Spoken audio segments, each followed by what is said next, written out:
First of all, thanks. Thanks for coming. And I want to thank my colleagues here for taking the time to come back again and again as we try to deal with, we're joined by leaders of 7 American companies who are driving innovation in artificial intelligence, and it is astounding. Artificial intelligence it promises an enormous promise of both risks to our society and our economy and our national security, but also incredible opportunities. Just 2 months ago, Kamala and I met with these leaders, most of them are here again, to underscore the responsibility in making sure that products that they are producing are safe and making them public what they are and what they aren't. Since then, I've met with some of America's top minds in technology to hear the range of perspectives and possibilities and risks of AI.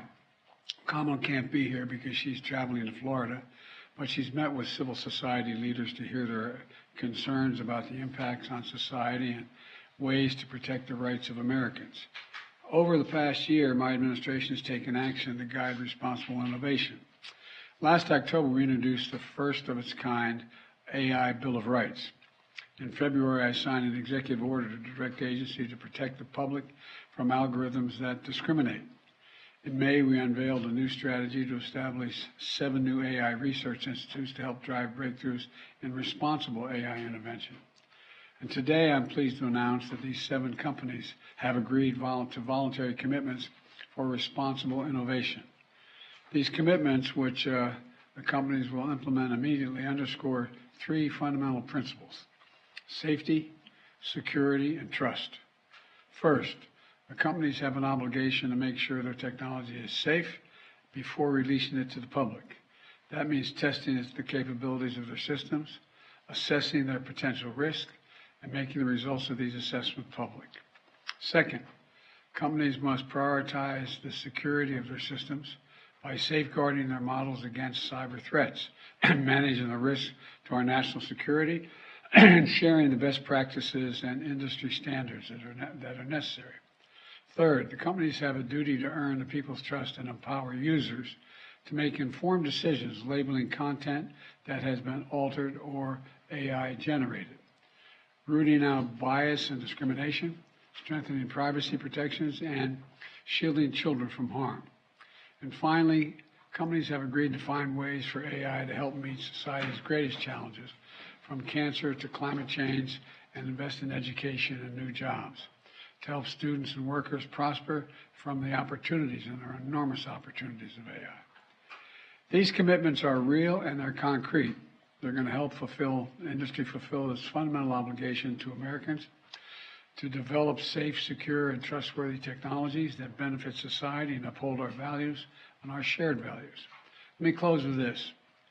We'll see more technology change in the next 10 years or even in the next few years than we've seen in the last 50 years. That has been an astounding revelation to me, quite frankly. Artificial intelligence is going to transform the lives of people around the world. The group here will be critical in shepherding that innovation with responsibility and safety by design to earn the trust of Americans. And quite frankly, as I met with world leaders, all the G7 is focusing on the same thing. Social media has shown us the harm that powerful technology can do without the right safeguards in place. And I've said at the State of the Union that Congress needs to pass bipartisan legislation to impose strict limits on personal data collection, ban targeted advertisements to kids, require companies to put health and safety first. But we must be clear-eyed and vigilant about the threats from emerging technologies that can pose, don't have to, but can pose to our democracy and our values. Americans are seeing how advanced artificial intelligence and the pace of innovation have the power to disrupt jobs and industries. These commitments are a promising step, but we have a lot more work to do together. Realizing the promise of AI by managing the risk is going to require some new laws, regulations, and oversight. In the weeks ahead, I'm going to continue to take executive action to help America lead the way toward responsible innovation. and we're going to work with both parties to develop appropriate legislation and regulation.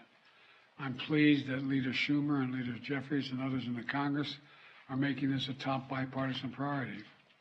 As we advance the agenda here at home, we'll lead work with our allies and partners on a common international framework to govern the development of AI. I think these leaders, and I thank these leaders that are in the room with me today, and their partnership, and their commitments that they're making. This is a serious responsibility. We have to get it right. And there's enormous, enormous potential upside as well.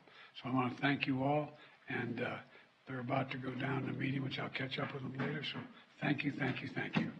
Mr. President, can you tell us about the hacking of cabinet officials by China and the threshold of concern you have about that, sir? Ready? Yes. How we get these guys